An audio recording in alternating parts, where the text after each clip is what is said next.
Hey everybody, welcome back to another lesson with me, Melissa.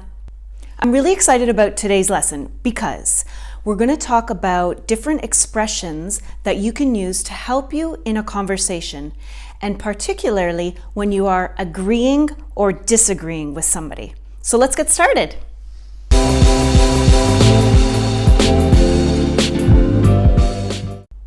Okay, so today we're going to talk about phrases or expressions that you can use when you're agreeing or disagreeing with someone during a conversation.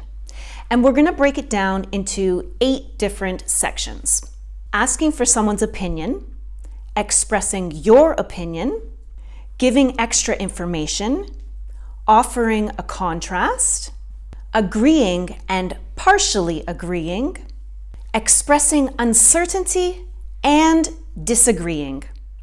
So in this video, we're going to look at different expressions. And then at the end of the video, we're going to watch a conversation with these expressions intertwined into the conversation so you can see how they flow nicely.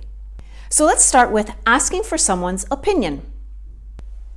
So here are a few expressions that you can use when you're asking for someone's opinion. What do you think? What's your opinion? How do you feel about? What's your stand on? What are your views on? All right, let's move on to expressing your opinion.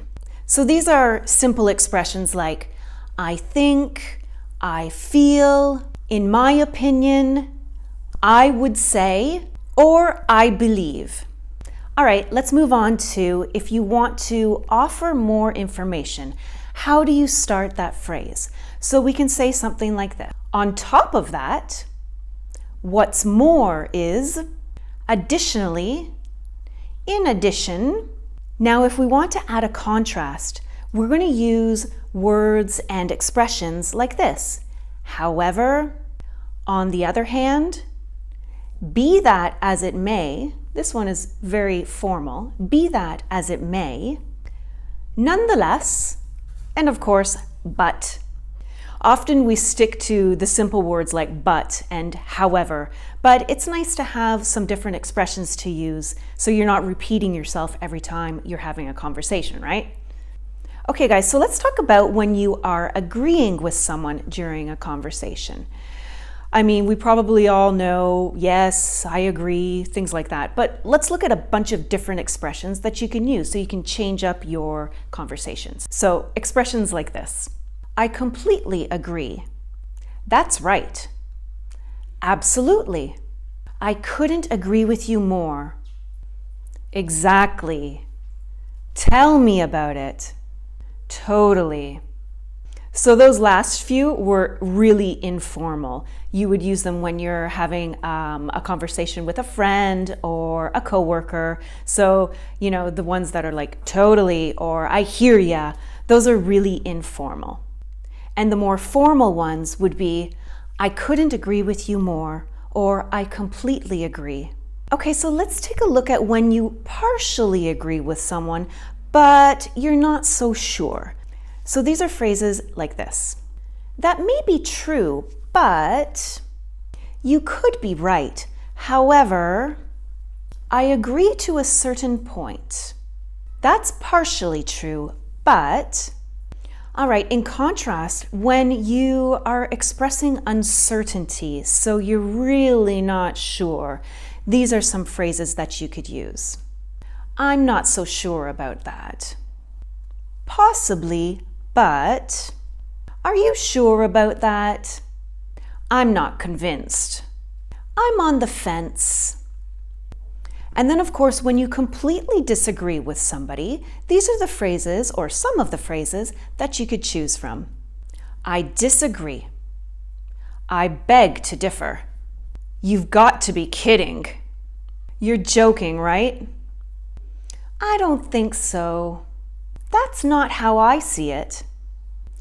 So, of course, there are always times when you want to really accentuate your opinion. So you're going to add an extra word here and there. For example, I really feel that.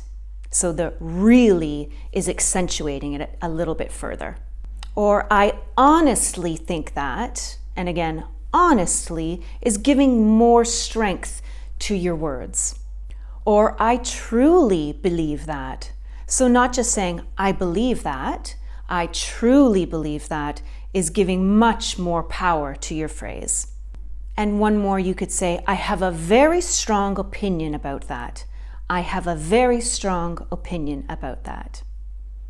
All right, so I've given you a list of tons and tons of different phrases that you can use with different scenarios. So let's take a look at a conversation with these phrases in action. So what do you think? Well, I truly believe that living in the city is the better option. I'm sorry, I disagree. There's a lot of noise and traffic in the city. That may be true, but one of the benefits of living in the city is that you don't have to use your car every day. The public transportation is really efficient.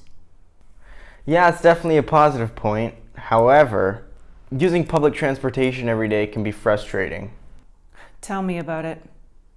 In addition, a home in the country is much less expensive than a home in the city. I totally agree with you on that, but living in the country is a completely different lifestyle. In the city, you have everything that you need right at your doorstep. But in the country, you have to travel more to get from one point to the other. You could be right, but in my opinion, living in the country is a more peaceful lifestyle. And on top of that, the air is clear and you've got trees and open space. Well, it looks like we've got a really big decision to make. Totally. How do you feel about visiting the city and the country, and we can get a better idea? Good idea. All right, everybody, that's it for today's lesson. Don't forget to subscribe, and you can click on this video as well. I'll see you next time. Bye-bye.